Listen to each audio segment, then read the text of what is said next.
Welcome to Wiring Methods, lab number 3. In this lab, we are bringing a home run into our light box, and then we are dropping a switch leg down to a switch box with a single pole switch. So our first step here is to look at this and realize that unlike in the first time that we did this, where the home run came into this box, we're coming in at the light fixture. And so our neutral, we need our unbroken neutral to go to our light fixture. We already have that in our home run, so we can install that immediately. But we also need a neutral inside of our switch box. That's an NEC requirement that a neutral be pulled to the light box for future use. And so the first thing that we'll do is strip back approximately 3/4 of an inch of white wire, the neutral wire, the white wire and the neutral wire, same thing. And we're going to twist those together.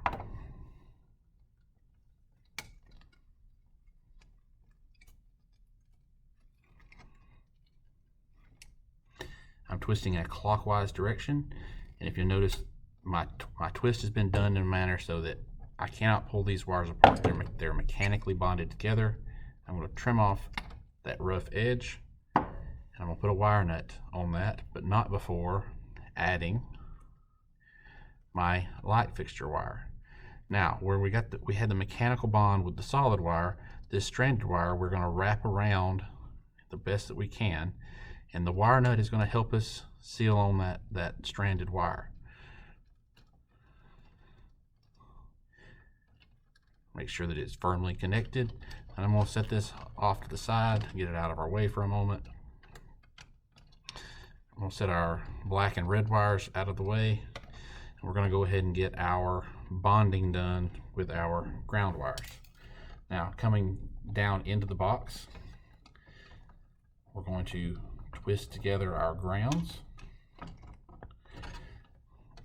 cut off the shorter of the two,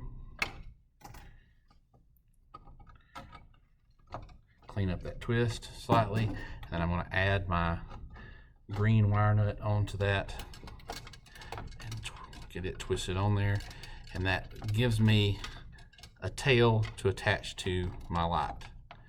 Now, we have half of our circuit connected to our light.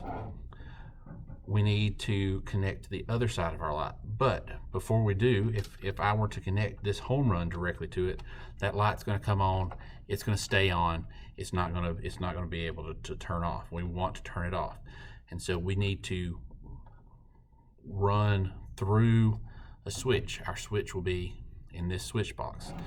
So this is our hot from our home run. We can strip that back 3/4 of an inch, and we're going to cut this wire off at the same length, then strip it back 3/4 of an inch. Now I can twist these two wires together so that I pass electricity to my switch. We have to get electricity to the switch, and then we'll be able to use the switch to get electricity back up to the light. Twist those together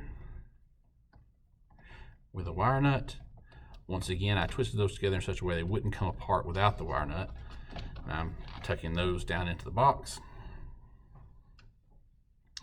And we can come to our switch side.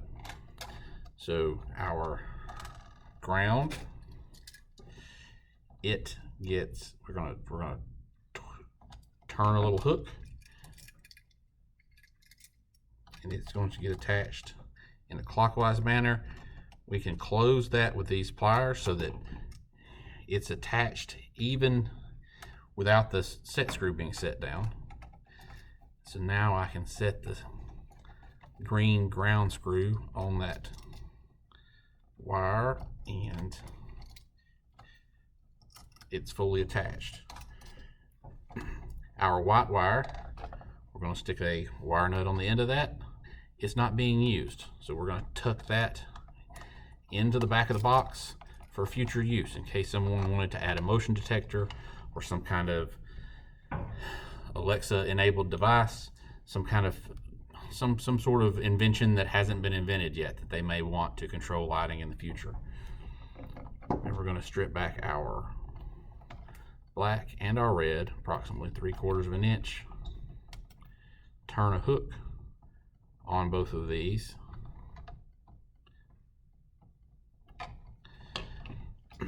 And so our black is passing power in. So we're going to wrap that around the screw in a clockwise manner. And then I'm going to tighten this screw down. Now, what I'm looking for here is the insulation on this wire is not under my screw. The insulation on this wire has not been cut back so far that it's extending behind the back of the switch.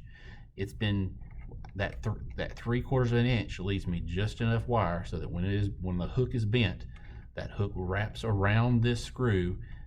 It stays completely underneath the screw. It's not sticking out. It's not sticking out above the screw.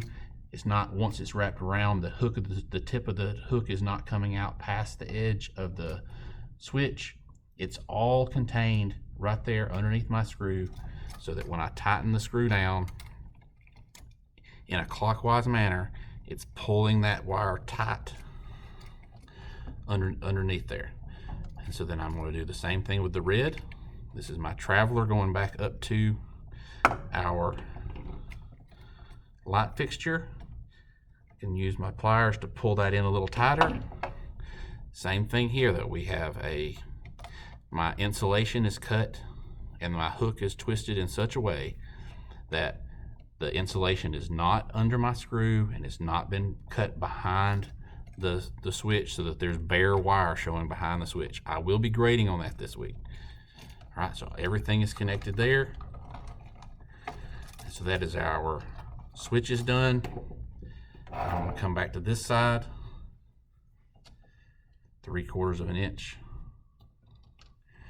All right. Now, obviously, when you're doing this in a room, these are going to be, many feet apart, your light and your light switch. And so we would do all of the wiring for the light at one time and all the lighting for the light switch at one time.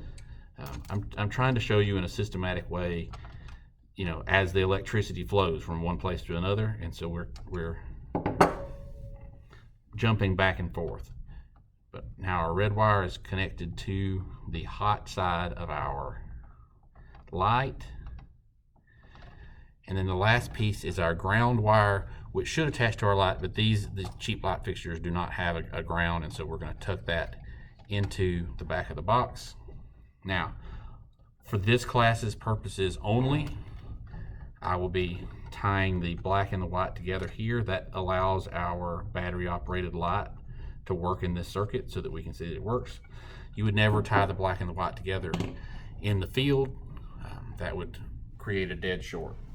All right, at this point, if I were satisfied with the work that I've done, you would bring your project to me so that I can grade it.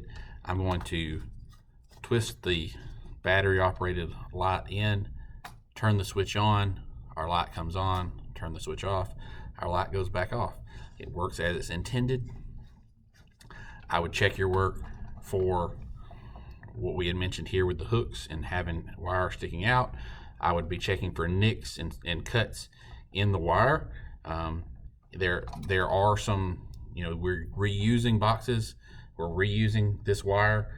Sometimes it gets damaged. If you notice that it is damaged before you start, you can pull a new piece of wire. We have a big pile of scrap from our residential class in the other room. You can pull new pieces of wire to fix that part. I'm looking for at least 6 inches of wire that has had the outer insulation jacket stripped back. Right, we're not having a ton of insulated wire inside the box taking up room, and they're not pulled so that our insulated portion is pulled outside of the box. Now, some of those things I'll be a little bit lenient on just because of the nature of reusing these over and over and over again. But we want to do as good a job as possible on this so that you guys are learning how it should actually be done.